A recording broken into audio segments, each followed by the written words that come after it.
I don't know if you've read Ted Turner's book. What is Ted Turner's book called? It's called Ted. They Call Me Ted. Right. Ted. By the way, if you haven't read it, highly recommend you read it. It's an easy read, and you'll actually be very interested in it because you'll see how this guy almost ran for office, who he wanted to marry. He ended up marrying, sports teams he bought, what he did with the, Atlanta Falcons and the Hawks Braves. and all this stuff. It's just a lot of good stories, right? No. Everybody was a, Braves fan because of David Justice, Kenny Lofton. How do we know all these players? Because of this guy. Right. And one thing that he talks about at the end of the book, he talks about how disappointed he was on what happened to CNN. And it was more where before news was the star. Right. Today, the talent is the star.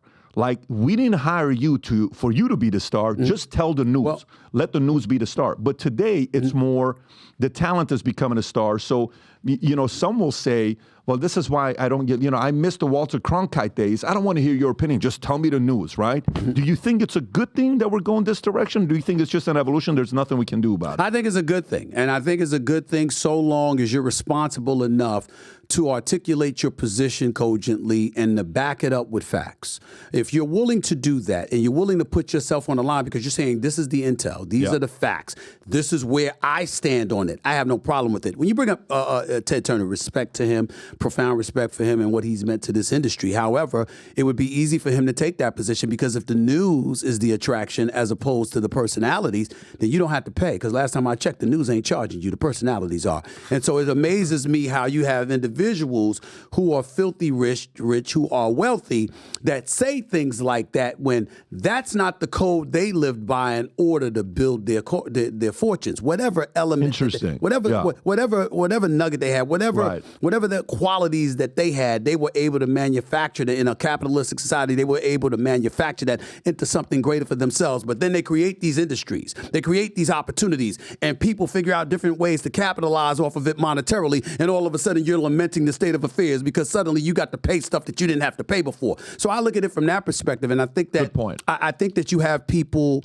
like that think like Ted Turner articulated in the book. And I would tell you right now, not to cast any aspersions on any network or whatever, but when you look at CNN, one could easily argue that their problem has been you're trying to be neutral and you're trying to come across as above the fray, per se. Once upon a time, that worked when there was no Fox News, when there was no MSNBC. But now you got competition. And when you have competition, there's an audience. And an audience gets to make a choice. And once again, what are we talking about? Going beyond CNN. Something that I preach to people all the time that I believe has been one of the components that has contributed to my success. I don't give a damn what I want compared to what the audience wants. I know there are things that I want, but the priority is them if I'm asking them to watch me. I have to broach subject matters and talk about things that I believe they've conveyed to me that they want to hear. If you're not about the audience, then you're about you. And if you're about you and a paying audience can see that and they have options, chances are they're going to pick the option, not you. So, okay, so who do you watch the most? Like, if you were to say, I like watching this guy for this, I like watching that guy for this, like CNN, MSNBC, Fox. I have a multitude of people I watch. It's not just one person. Yes, I'm friends with Chris Cuomo now. I didn't know him up until like a year ago, okay? But I watched him on TV. I think that he's a sensational mind. I think that he knows the business backwards and forwards. And his willingness to articulate his positions, I would say fearlessly, particularly when he was on CNN, is something that I absolutely positively applaud. And then when he lost his job at CNN, I was pretty pissed off. I'm not going to lie to you. Because when I interviewed him for my podcast, I had said to him, I said, Chris, why didn't you just sit up there and say, look, I'm going to take a leave of absence. This is my brother. My big brother, he says he's innocent. There's the governor of New York, Andrew Cuomo, he says he's innocent of what they're accusing him of. I'm rolling with my brother. I believe in him, and I'll be back once the situation is settled. And he was like, you're assuming that I knew my job would be waiting for me. I said, okay, fine, right? So we can debate that all day till the cows come home. But at the end of the day, there was his brother. And I'm looking at the industry, and I'm like, you want to get rid of this man? If I were CNN, and this is a bold segment, but I've said it publicly before, so I ain't going to deny it now, I get on my knees and I beg that man to come back. Beg him. Because let me tell you something right now. When you pride yourself the way they are right now as somewhat leaning towards the center, not being extreme left, not being extreme right, who does that better than Chris Cuomo? That's how I feel. But then I turn around and I go over to the right. I'll watch Chris Cuomo at 8. And I'll turn around and I'll watch Sean Hannity at night. We are very friendly with each other. We're friends. We've known each other for over 20 years. A lot of people despise Sean. Some go as far as hate.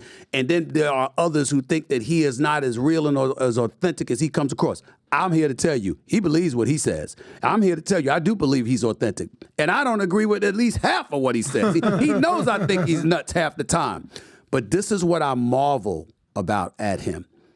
I have never in my life encountered anyone in this business more consistent than him. He doesn't stop, ever. On camera, off camera, he's on message. Hannity is who you're talking about. Hannity. Yeah. It's like, I'm just looking at him, I'm like, how do you do it? And that's not easy to do. And that's not easy to do. And he does, every day, every night, he's on message. I'm telling you, I speak to him on the phone quite often. Text messages. It doesn't matter who's around. A crowd's around, the live television audience, on the phone, he's the same. He doesn't stop. And I marvel at that. And so I look at guys like him. I look at guys like Chris Cuomo. I looked at Bill O'Reilly. Why did I look at Bill O'Reilly? Ladies and gentlemen, winner. Nearly 20 years on Fox News. Number one.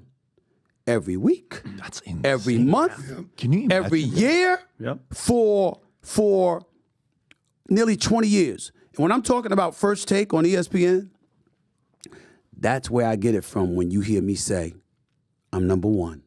Every week, every month, every year. I got that from watching Bill O'Reilly because that's the respect that I have for him igniting and basically defining the space that we're now all living in. See, where no matter what you feel, I don't know him personally, but I know it's work. And at the end of the day, when people do good work, you got to give props. You can't sit around and hate because you're just embarrassing yourself and you got your head in the wind, in the sand, in the sky rather, when you are not acknowledging the things that people do on a very, very successful level. Now, Stephen, I can no longer remain in today's Democratic Party. Tulsi Gabbard says she is no longer a Democrat. A potential Tulsi Gabbard VP. Where we are being told that we just have to comply and go along with whatever they say. American people are smarter than this. However, we must remain vigilant to recognize their propaganda for what it is, pure lie. Unfortunately, we live in a time where free speech is under attack. Whatever they say goes, and we have to just follow. And the people who suffered under your reign as prosecutor, you owe them an apology. Taking on Kamala Harris on a debate stage before, I would look forward to doing that again. So if you like this clip and you want to watch another one, click right here. And if you want to watch the entire podcast, click right here.